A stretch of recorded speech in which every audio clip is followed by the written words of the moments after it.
Telangana cabinet విస్తరణకు break పడింది. తొలి వారం గడిచిన మంత్రివర్గ విస్తరణ ముహూర్తం ఖరారు కాలేదు. ఇప్పట్లో మంత్రివర్గాన్ని విస్తరించే సూచనలు కనిపించడం లేదు. ప్రభుత్వం కొలువుదీరిన 15 నెలలకు మంత్రి పదవులు భర్తీ చేస్తారని ప్రచారం జరిగింది. కాంగ్రెస్ అధిష్టానం కూడా గ్రీన్ సిగ్నల్ ఇచ్చేసిందన్నారు. కొందరి పేర్లు ఖరారయ్యాయంటూ చెప్పారు. అయితే అలా జరిగిన ప్రచారమే విస్తరణకు బ్రేక్ వేసిందని తాజాగా తెలుస్తోంది. ఇద్దరి ఎమ్మెల్యేల కారణంగానే విస్తరణ ఆగిపోయిందని టాక్ నడుస్తోంది. ఇంతకు ఎవరా ఇద్దరు? Watch the story.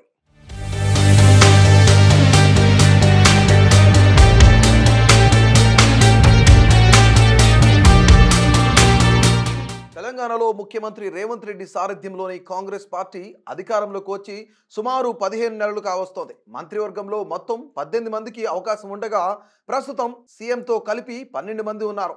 ఇంకా 6గురికి మంత్రిగా ఛాన్స్ ఉన్నప్పటికీ రకరకాల కారణాలతో ఆ 6 ఖాళీలను తొలుత పెండింగ్లో పెట్టారు. రేవంత్ ప్రమాణం చేసిన నెల రోజుల్లోనూ ఈ 6 ఖాళీలు భర్తీ చేస్తారని అప్పట్లో ప్రచారం జరిగిన వివిధ కారణాలతో నెల రోజులు కాస్త అనేక వాయిదాలు పడుతూ 15 నెలలు గడిచింది.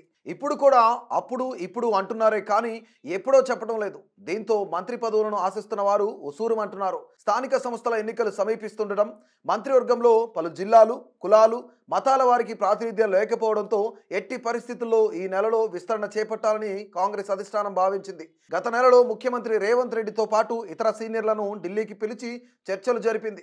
ఈ క్రమంలో ఏప్రిల్ 2న మంత్రివర్గ విస్తరణకు ముహూర్తం ఫిక్స్ అయిందని ప్రచారం జరిగినా ఆ ముహూర్తం మీరిపోయింది. కానీ మంత్రివర్గ విస్తరణ మాత్రం ఊసులేకపోయింది. దీనికి ప్రధాన కారణం కాబోయే మంత్రులు అంటూ కొందరి పేర్లు ప్రచారంలోకి రావడం, వారి పేర్లపై పార్టీలో తీవ్ర అసంతృప్తి వ్యక్తం కావడమే అంటున్నారు. మంత్రివర్గంలో 6 ఖాళీలు ఉండగా ఈసారి 4 భర్తీ చేయాలని భావించారు.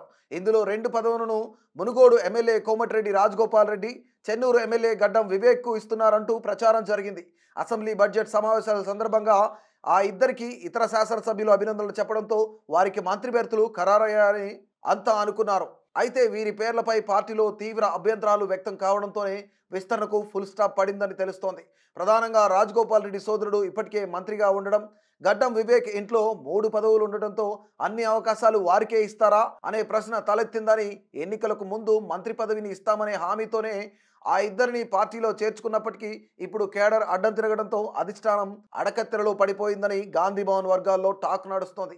అంతేకాకుండా వీరికి పదవులు ఇస్తే సామాజికంగాను విమర్శలు తలెత్తే అవకాశం ఉందనే భయం పార్టీలో కనిపిస్తుందని చెబుతున్నారు.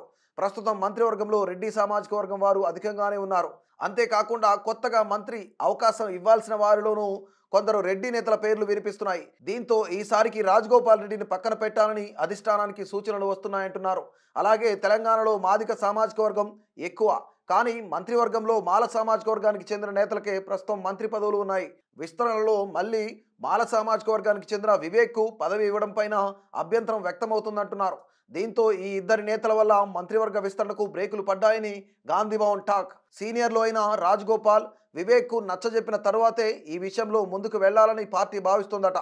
ఈ విషయంపై త్వరలో అధిష్టానం ఎలాంటి నిర్ణయం తీసుకుంటుందో చూడాలి.